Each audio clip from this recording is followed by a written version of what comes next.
ring night and opening night. We are starting at 10 out of 10. Şengün to the basket. Şengün scores! Gilgeous-Alexander. He pumps, got fouled by Durant. And the Thunder with an opening night victory. And this game living up to what we expected between two teams that believe they can compete. The trend I see is that we continue to be a terrible third quarter team. 7 to shoot. Curry, deep one, bullseye! Phenomenal performance for Luka Doncic, but it will come up short. Welcome to the latest edition of First Take. I am sitting in the host chair today. That means I'm in charge. Even though this is a Mad Dog Wednesday, we've got the one and only Mad Dog Russo in the house. And my boy. What up, baby? What's going on, Big Jay? What's up, Jay? How are you, pal? It's good to see you, bro. How you been, man? It's been good to be back, man. This time. That's what I'm talking about. Swagoo and Peter Schrager will be joining us a little bit later on in the show. But before we get into any NFL topics, I have to give you my rules. You know my jaws are JWill. I had dental surgery and stuff like that. I am not 100%, but I do have my rules. Turn around, doggy, and you look at these rules. You will speak when you are spoken to, okay? Let's get that out the way, okay? No cussing. He's giving me this nonsense before. No cussing, all right? Address me as Stephen A. or Mr. Stephen A. That's respect, okay? Make sure you do that, all right? Leave the fluid comments to me. I'm the one that gets to say fluid. Nobody else gets to say fluid but me. And no rude reactions. And watch your tone. Watch your tone. I'm adding that, okay? Because you've been on one. You've been on one, okay? I don't know if I can commit to number 2, dog. Yes, you can. Yes, you can. No cussing? Really? I don't like 3. Really? I don't like 3, Jay. I don't like 3. I can't call him Stevie. I can't call you Stevie. You can call me Stevie. You can call me Stevie. You can call me Stevie. Makes me feel You better. can call me Stevie. Just don't say good boy. Good man. Good man. Yeah, good man. definitely don't say good boy. Okay, let's move He's on. warned me about that. Okay, let's get right to it. The NBA season tipped off last night, and the stars took center stage in the Warriors-Lakers matchup. Luka Doncic got off to a hot start, scoring 43 points for LA, but it wasn't enough. As the combined prowess of Jimmy Butler and the babyface assassin Steph Curry helped Golden State win the game 119-109. Not the start the Lakers were actually looking for to begin the season. According to ESPN analytics, the Lakers have a 3% chance to win the NBA title, which ranks 11th in the NBA and 6th in the Western Conference. JWill, it's been a while, so we'll start off with you. Lakers last night. Well, out of the 4 teams that were playing last night, they were by far the worst team to play. Like, shout out to OKC, shout out to Golden State, shout out to Houston for actually bringing aggressiveness and the style of play where you see teams are actually contending in the Western Conference. The Lakers aren't a championship team, and I think it's okay to say that. Like, watching them last night, I wrote it down, doggy. They're a mediocre team. Their offense is decent. Their defense is horrific. Now, think about this. So, Luka definitely was incredible last night. Attacking downhill, energy level seemed high, conditioning was a thing in the offseason. Seems like he has handled that challenge, right? But when you get Luka and you take away a guy like Anthony Davis, who is the backbone of your defense, who can alter shots, allow guards to press up on the perimeter, it gave you a defensive mindset. This team now with DeAndre Ayton, there's no defensive mindset. There were multiple times, I say last night, where he was floating around the perimeter. He was getting backdoor cut. He didn't know where he was on the court defensively. They were getting beat in transition. Golden State was in there. I know I said I can't curse. It was in their ass. He was in them defensively, in their pocket, doggy, each and every possession. Jimmy Butler looked great. Jonathan Kuminga looked great. They played with a sense of urgency. I do not understand how the first game of the NBA season, J.J. Redick has his work out for him, that they did not bring any kind of tenacity to the table. And it makes me extremely concerned with everything that's on the line for this team. LeBron being out. I know their schedule is a little bit softer until he comes back until November 23rd, around that pocket. But this team has a lot of challenges. Luka will do the Luka-type things that we know he can do. But this team defensively is nowhere close to being one of the top teams in the Western Conference. Well, they got murdered by Minnesota last year, so I don't know why. In fact, they're supposed to be so much better this year. And 8-8, the kid they bring in from Portland and Phoenix is their big addition in the off year. Plus, you got no LeBron, so it's going to take a little while to get going. I expect Luka, as you said, everybody was yelling about him last year. A trade, out of shape, not into it. He'll have a big year, and I think him and Reeves will be okay. They'll score. But as far as them winning in this conference, there's just too many good teams. So, 3%, that sounds about right with Houston and Oklahoma City, and obviously Golden State's going to be good. Butler's there the whole year. They're into it. Fifth ring. Obviously, you got Green still sitting there. That team's going to be very good, the Warriors. And they have a chance to have a hell of a year. But the Lakers are the 5th, 6th best team in the Western Conference, and that's not going to do them a lot of good come postseason time because they're going to not get a first round. They're going to be no home court first round. They're going to have trouble getting out of the first round to make a long story. I'm going to say, yeah. Well, we know that. We know that that's definitely going to be the case because you've got OKC and Houston. Once Kyrie and Anthony Davis come back, you've got Dallas, you've got Minnesota, you've got Denver who reloaded, and now they've got some depth. So there's about 5 teams that you think about before you even think about the Lakers. Let's get that out of the way first. Having said all of that, I will say this. I believe in J.J. Redick as a coach. I think that J.J. Redick is going to be a star coach in this league for a long time to come. I really believe in him, and I really believe in his ability to make adjustments and to make them better. I think they'll get better. I don't think last night is an indication. Certain teams are your kryptonite, y'all. And I think that when you look at Golden State's ability to shoot perimeter shots, everybody can't shoot like that.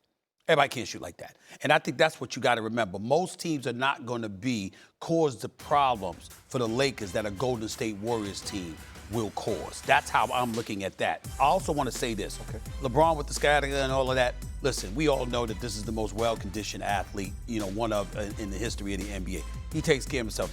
I'm not saying the injury isn't serious. I'm saying that I have every confidence that he'll be able to come back and do the kind of things that we know he's capable of doing, giving you his 25 a night. That offsets some of their defensive woes because of what he's going to bring you offensively as well. DeAndre Ayton seemed clueless out there. It's going to take him a while to get going because it always takes him a while to get going. And then even then he fades and, boy, he comes back. He's like a roller coaster. We get all of that. In the end, I think we look at the Lakers. I think the one positive to peel out is that Luka was out there showing he's ready. Doing his thing. He's ready doing his thing. He's elite. So for him to come out there, and we all know what a stud Jimmy Butler is and what have you, and to see Luka just going at him or anybody else, you got to love that. Here's what I love about the Warriors. My only question about them is they're being undersized. That's it. When I looked at Houston, which we'll get into later, and I look at them starting 4 guys 6'11", when I look at OKC with their size, when I think about Dallas and their size, and you think about playoff basketball, you know that could potentially spell trouble.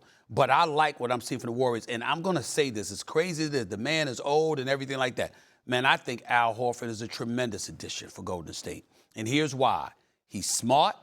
He's champion. He's a champion. He defends, okay? And you can't leave him open. He'll make open shots. He'll make spot-up open shots. And that's going to help take some of the pressure off of Draymond Green, who's just a future Hall of Famer. I mean, the brother's just a brilliant basketball player, brilliant basketball mind. So when you look at Golden State and Kuminga, and their mission is to make sure that everybody is, your stars are getting 34 minutes or less. That's their mission, quietly, that nobody's getting more than 34 minutes. If they pull this off, that means other cats will have stepped up, and you'll have more confidence in them come playoff time if you're Steve Kerr.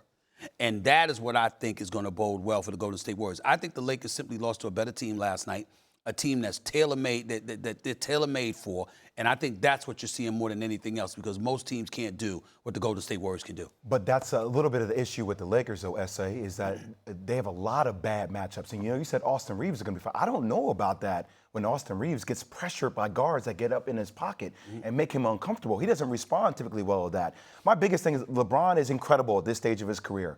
I don't think LeBron coming back is going to fix those defensive issues. Right. I think those are personnel issues. J.J. Redick can try to camouflage it as much as possible, but that's a personnel challenge, and that's what's going to be their biggest hindrance. Well, he's going to have personnel challenges, and listen, it's just a wish. I'm not sure it could have happened. I got to look it up and think back to whether or not it could have happened or not. It's great to see CP3 back in a Clippers uniform. Boy, would somebody like the Lakers could have used him because you need a point guard. You need a ball handler. You need a floor general. That ain't Austin Reeves. Responsibilities on the court, et cetera, that a DeAndre Ayton ain't lost. You can't, he's somebody that takes care of something like that. That's not an Austin Reeves. Well, I think the key for Golden State, I think they're much more interested in Golden State because Golden State, if everything broke right, could win an NBA championship. Yes. But they got to get through the long 82-game regular season. As you said, nobody more than 34 minutes. Have a lot of age. Butler's always hurt. Curry didn't play against Minnesota. So if they're in, well, he only plays 58 games a year. But I guess at this stage of his career, that's a lot of games. Yeah, but he played that in the middle of his career. He was playing 58 games. That's why Riley couldn't stand him. He never played, and then he just doesn't play enough games. But in this scenario, if they get through and they win their 48, 50 games, their over-under number in Vegas is 48.5. Right. If they win their 50 games, somewhere in that 4th, 5th seed, and they're healthy, they could be very dangerous. We also have to remember. I'm going to tell you about Jimmy Butler trained this summer like I've seen him train back in the day. So he's completely and into it. I think being into it and not having that tailbone injury helps. Also, if Kuminga can continue to unlock. That's right. That's the key. Because he's not a catch-and-shoot guy, but he's made shots last night. But here's what I would tell you about Kuminga. Steve Kerr, one of the top 5 coaches in the history of basketball. We have to say that now. We've just seen too much greatness from Steve Kerr not to recognize him as a top 5 history of I think basketball? right now, I think you have to look at Steve Kerr. Top 5, top 6 in the history of basketball. Think about it. Look at the resumes. And look at what he's done. And I think that title in Boston really cemented that, okay? Because that's years removed from the other titles. You got to give credit where credit is due. Last year, we looked at Golden State. None of us sat here and believed it would have ended that way against Minnesota if Steph Curry hadn't gone down. Very true. Correct. Totally We different agree with story. that. So we know who Steph Curry is. But the other side to this, and this is where it's going to be a challenge for Steve Kerr, mental with Kuminga. Because Kuminga looked demoralized. He looked completely lost late last year. Like the coach had lost confidence in him. And as a result, he had lost confidence in himself. So him having an opportunity to go elsewhere this summer, but that didn't work out, and you end up re-signing with Golden State, now you're in it. And you obviously you paid him, you wanted him back, so you know he's a young talent. The big challenge is going to be for Steve Kerr to make sure you maximize Kuminga, because if you maximize Kuminga, that spells for Jimmy Butler from time to time as well, which is going to have Jimmy Butler even more healthy for the postseason, which is exactly what you want if you go to State. Well, you know why they lost confidence in him? Because Kuminga has a difficult time adjusting to read and react offense, and that is the majority of the offense that they run on all the time. But they got to do it. Agreed. You've had him enough years. Agreed. He flowed last night. I got you. He got to go in but the you've second had half him enough last night. years, and we're at a point in time right now with Steve Kerr and their coaching staff, who's exceptional. You've had him long enough where it should work now. It should mesh in. Let's go back to Kerr for a second. Please. Top 5 all time. Let's talk about it. Let's talk about it. Well, Riley, better coach. Phil Jackson. Phil Jackson's a better coach. Okay. Auerbach's a better coach. Okay. Popovich is a better coach. Okay. Chuck Daly is a better. Chuck Daly. Wait. Chuck Daly's a better coach. Chuck Daddy Rich, as my he's a man great John coach. Sally would say. Let me coach. say, I'm not taking anything away from any of these That's great top 5 though. Time out. Wait a minute. I'm not taking anything away from any of these great coaches. What I'm saying to you is, tell me something they've done that Steve Kerr hasn't done.